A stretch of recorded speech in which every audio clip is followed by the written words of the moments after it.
Hi ಎಲ್ರಿಗೂ ನಮಸ್ತೆ. ಇವತ್ತಿನ ರೆಸಿಪಿ ಬಂದ್ಬಿಟ್ಟು ತುಂಬ ಹೆಲ್ದಿಯಾಗಿರುವಂತಹ, ಮಕ್ಕಳು ಎಲ್ಲರೂ ದೊಡ್ಡವ್ರ ಸಮೇತ ಇಷ್ಟಪಡುವಂತಹ ಹೆಲ್ದಿ ಪಡ್ಡು ಹೇಗೆ ಮಾಡೋದು ಅಂತೇಳಿ ನೋಡೋಣ. ಅದಕ್ಕೆ ಮೋಸ್ಟ್ ಇಂಪಾರ್ಟೆಂಟು ಸಬ್ಬಾಕ್ಷಿ ಸೊಪ್ಪನ್ನು ಯೂಸ್ ಮಾಡ್ಕೊಂಡು ಮಾಡ್ತಾಯಿದ್ದೀನಿ. ಹೇಗೆ ಮಾಡೋದು ಅಂತೇಳಿ ನೋಡೋಣ. ಒಂದು ಬಾಣಲಿಗೆ 1 ರಿಂದ 2 ಟೇಬಲ್ ಸ್ಪೂನ್ ಆಗೋಷ್ಟು ಕುಕ್ಕಿಂಗ್ ಆಯಿಲ್ ಹಾಕಿದ್ದೀನಿ. ಅದು ಬಿಸಿಯಾದ ನಂತರ 1/4 ಟೇಬಲ್ ಸ್ಪೂನಷ್ಟು ಸಾಸಿವೆ, 1 ಟೇಬಲ್ ಸ್ಪೂನಷ್ಟು ಕಡಲೆಬೇಳೆನ ಹಾಕಿ ಸ್ವಲ್ಪ ಫ್ರೈ ಮಾಡ್ಕೊಳ್ಳಿ. ಅದು ಫ್ರೈ ಆದ ನಂತರ ತುರಿದಿಟ್ಕೊಂಡಿರೋ ಕ್ಯಾರೆಟು, ಸಣ್ಣಕ್ಕೆ ಹೆಚ್ಚಿಟ್ಕೊಂಡಿರೋ ಈರುಳ್ಳಿ, ಕೊತ್ತಂಬರಿ ಸೊಪ್ಪು, ಕರಿಬೇವಿನ ಸೊಪ್ಪು, ಸಬ್ಬಾಕ್ಷಿ ಸೊಪ್ಪು ಅಷ್ಟನ್ನು ರೆಡಿ ಮಾಡಿ ಇಟ್ಕೊಂಡಿರಬೇಕು. ಈಗ ಕರಿಬೇವಿನ ಸೊಪ್ಪನ್ನು ಹಾಕ್ತಾಯಿದ್ದೀನಿ. ಮಕ್ಕಳಿಗೆ ತಿನ್ನೋ ಖಾರ ಆಗುತ್ತೆ ಅಂತೇಳಿ ಜಜ್ಜಿಟ್ಕೊಂಡಿರುವಂತಹ 2 ಹಸಿರು ಮೆಣಸಿನ್ಕಾಯಿನ ಹಾಕ್ತಾಯಿದ್ದೀನಿ. ಅದು ಫ್ರೈ ಆದ ನಂತರ ಹೆಚ್ಚಿಟ್ಕೊಂಡಿರುವಂತಹ 2 ಈರುಳ್ಳಿನ ಹಾಕ್ತಾಯಿದ್ದೀನಿ. ನಂತರ ಹೈ ಪ್ರೋಟೀನ್ ಇರುವಂತಹ, ಕ್ಯಾಲ್ಶಿಯಂ ಕಂಟೆಂಟ್ ಇರುವಂಥ ಸಬ್ಬಾಕ್ಷಿ ಸೊಪ್ಪು ಅದನ್ನು ಆ್ಯಡ್ ಮಾಡ್ತಾಯಿದ್ದೀನಿ. ಅದು ತುಂಬ ನಾಟಿ ಸಬ್ಬಾಕ್ಷಿ ಸೊಪ್ಪಾಗಿರುತ್ತೆ, ತುಂಬ ಸ್ಮೆಲ್ ಸಹ ಇದೆ. ರುಚಿಗೆ ತಕ್ಕಷ್ಟು ಉಪ್ಪನ್ನು ಸೇರಿಸ್ತಾ ಇದ್ದೀನಿ. ಸ್ಟವನ್ನು ಆಫ್ ಮಾಡಿಬಿಟ್ಟು ಕೊತ್ತಂಬರಿ ಸೊಪ್ಪು, ಕ್ಯಾರೆಟು ಅಷ್ಟನ್ನು ಹಾಕಿ ಚೆನ್ನಾಗಿ ಮಿಕ್ಸ್ ಮಾಡ್ಕೊಳ್ಳಿ. ಸ್ವಲ್ಪ ಬೆಂದರೆ ಸಾಕು, ಜಾಸ್ತಿ ರೋಸ್ಟ್ ಮಾಡಿದ್ರೆ ಅಷ್ಟು ಟೇಸ್ಟ್ ಇರೋದಿಲ್ಲ. ಹಂಗಾಗಿ ಸ್ಟವನ್ನು ಬೇಗ ಆಫ್ ಮಾಡಿ. ಅದು ಒಗ್ಗರಣೆ ಎಲ್ಲ ತಣ್ಣಗಾದ ನಂತರ ರೆಡಿ ಇರುವಂಥ ಪಡ್ಡಿನ ಹಿಟ್ಟಿಗೆ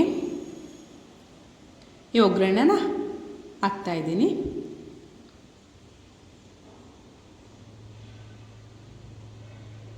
ಪಡ್ಡಂತೂ ತುಂಬ ಚೆನ್ನಾಗಿ ಬರುತ್ತೆ. ಇದನ್ನು ಚೆನ್ನಾಗಿ ಮಿಕ್ಸ್ ಮಾಡಬೇಕು. ಹಿಟ್ಟು ಹಾಕಿರುವಂಥ ಒಗ್ಗರಣೆ ಎಲ್ಲನೂ ಚೆನ್ನಾಗಿ ಮಿಕ್ಸ್ ಆಗಬೇಕು.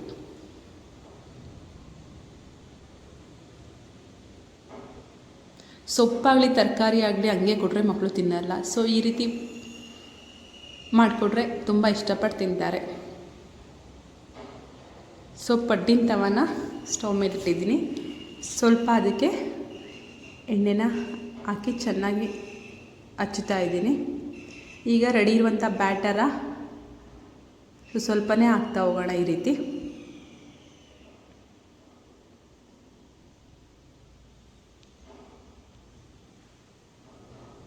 ಎರಡು ನಿಮಿಷ ಮುಚ್ಚಳ ಮುಚ್ಚಿಬಿಟ್ಟು ಬೇಯಿಸೋಣ. ಕಮ್ಮಿ ಫ್ಲೇಮ್ ಇಟ್ಕೊಂಡು ಬೇಯಿಸ್ಕೊಳ್ಳಿ, ಇಲ್ಲಾಂದರೆ ಪಡ್ಡು ಸೀದೋಗ್ಬಿಡುತ್ತೆ, ಒಳಗಡೆ ಎಲ್ಲ ಬೆಂದಿರೋದಿಲ್ಲ. ಸೊ ನೋಡಿ, ಈ ರೀತಿ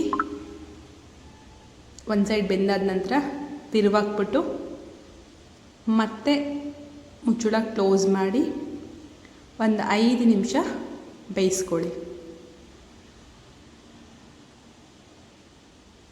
ನೋಡಿ, ಪಡ್ಡು ರೆಡಿ ಆಯಿತು. ತುಂಬ ಟೇಸ್ಟಿಯಾಗಿ ಬಂದಿದೆ. ಯಾರೆಲ್ಲ ನಮ್ಮ ಚಾನಲ್ನ ಸಬ್ಸ್ಕ್ರೈಬ್ ಮಾಡ್ಕೊಂಡಿಲ್ವೋ ಪ್ಲೀಸ್ ಸಬ್ಸ್ಕ್ರೈಬ್ ಮಾಡ್ಕೊಳ್ಳಿ. ಲೈಕ್ ಮಾಡಿ, ಕಮೆಂಟ್ ಮಾಡಿ, ಶೇರ್ ಮಾಡಿ. ಇದೇ ತರಹದ ಹೆಲ್ದಿ ರೆಸಿಪೀಸ್ಗೋಸ್ಕರ ನಮ್ಮ ಚಾನಲ್ನ ಫಾಲೋ ಮಾಡಿ. ನೋಡಿ, ಪಡ್ಡು ಎಷ್ಟು ಚೆನ್ನಾಗಿ ಬಂದಿದೆ. ಅದಕ್ಕೆ ಕಾಂಬಿನೇಷನ್ ಆಗಿ ಕಡಲೆ ಬೀಜದ ಚಟ್ನಿ ಮಾಡಿದ್ದೀನಿ. ಟೇಸ್ಟ್ ಮಾತ್ರ ಸೂಪರಾಗಿದೆ.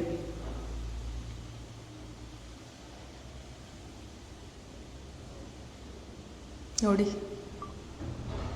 ತುಂಬ ಚೆನ್ನಾಗಿ ಬಂದಿದೆ, ಸ್ವಲ್ಪನೂ ಡ್ಯಾಮೇಜ್ ಇಲ್ಲ.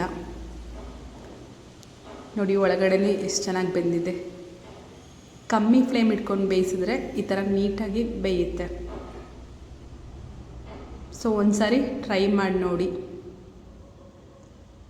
ಟೇಸ್ಟ್ ಮಾತ್ರ ಸೂಪರಾಗಿದೆ. Thank you for watching my video.